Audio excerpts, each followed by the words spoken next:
Hey everyone, it's Mr. Panza, helping you prepare for our district test. Water cycle district test is coming up. We've been looking at this unit review.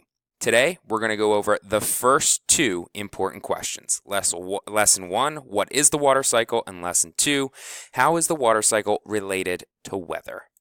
Make sure you have your name on this line. Let's move forward. As we look at the water cycle, you can study more about the water cycle using our school textbook, page 364 to 365. I'm going to be going over the answers, but I'm also going to show you our hand and body motions to help you remember certain things about the water cycle. First of all, the water cycle is a never-ending process where water moves from the surface of the earth to the air and then back again. And we know that's through the water cycle process of evaporation, condensation, and finally precipitation, which we'll talk more about in details as we continue on filling in your review sheet. Blank from the sun drives the water cycle. Basically what they're saying is it controls it. It starts it. What lights the spark? It's the sun, but specifically it is the energy from the sun. So the sun's direct energy rays come from those sun rays, and the more direct sunlight you get, the more the water cycle continues to happen. What forms when water vapor cools? You have to remember that water vapor is the gas that forms during evaporation. So when we say water vapor, we're talking about a gas, which means what forms when it starts to cool or condense. Well, in this case, when water vapor or that gas condenses, we have a liquid. And that's actually condensation. The water vapor condensing, turning back into a liquid, is condensation, right before precipitation. When rain reaches the ground, it can go many different places. We're looking for two different possibilities. Here are some. Some can soak directly into the ground, and some can flow into streams, rivers, lakes. Still some that sits on top that doesn't soak into the ground or go into rivers, streams, and lakes can restart the process again and evaporate into the air. Those are three different places. We only asked for two. Make sure you have one on line A and one on line B so that you can think about the possibilities of what happens or where rainwater goes after it reaches the ground. Evaporation. The definitions of evaporation, condensation, and precipitation are really closely related. So you have to pay careful attention to the real small differences. Evaporation is the process by which a liquid on the ground changes into a gas. That gas, as I had mentioned previously, is called water vapor. So if we have water, say, sitting in a cup, and that cup starts to receive direct energy light from the sun, it will evaporate, turn into a water vapor. So that liquid in the cup, the water, turning into water vapor or the gas is known as evaporation. When that water vapor starts to cool, the process by which a gas, that water vapor, cools and changes back into a liquid is known as condensation.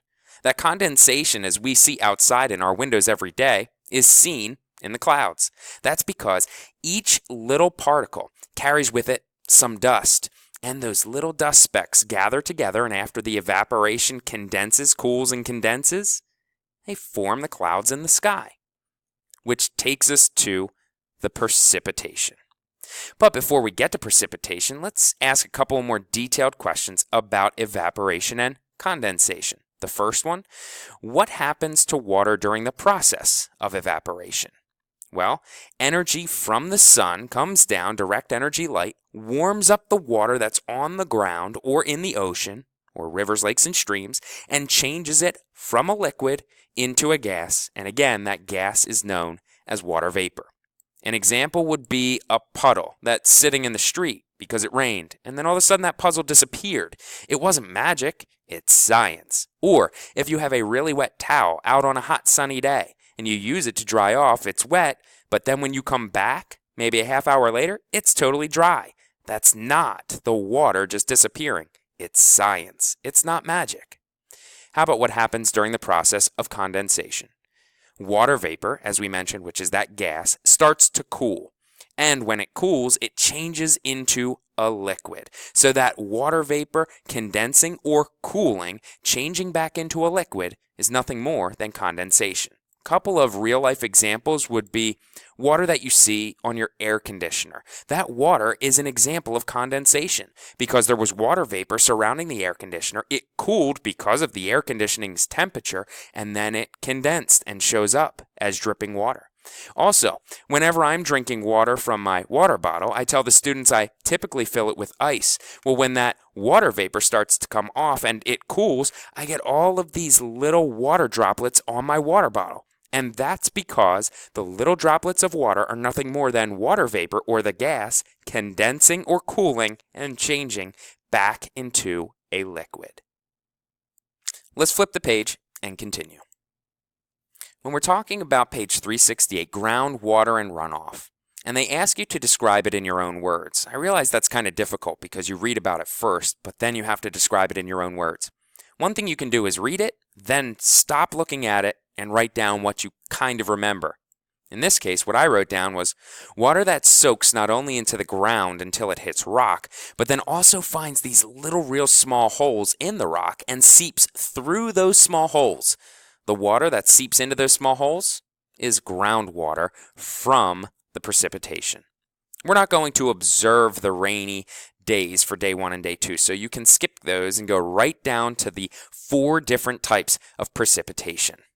We have rain, sleet, snow, and hail, and much like evaporation, condensation, and precipitation, you have to pay careful attention to the very small little details that change.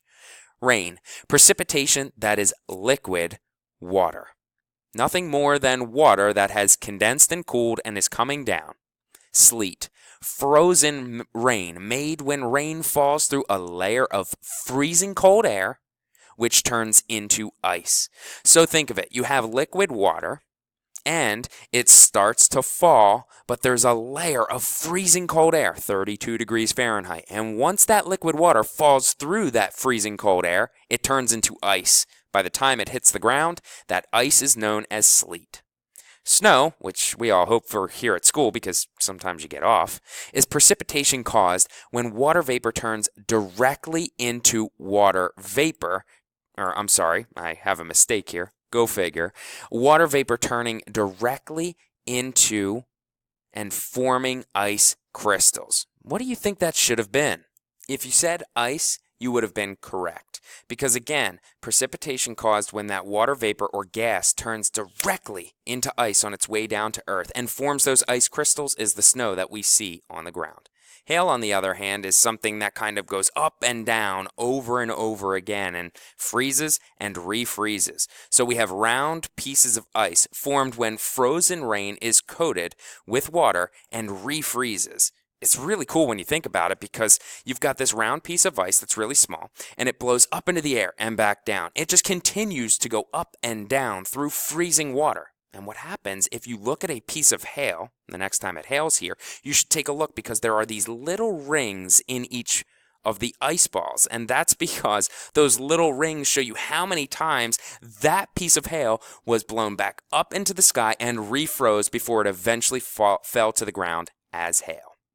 That leads us to the question, if we have these 4 different types of weather, what is the factor that you believe determines the precipitation? Well, it's temperature, and that's because anything below 32 degrees Fahrenheit is freezing the water and changing the different types of precipitation we see.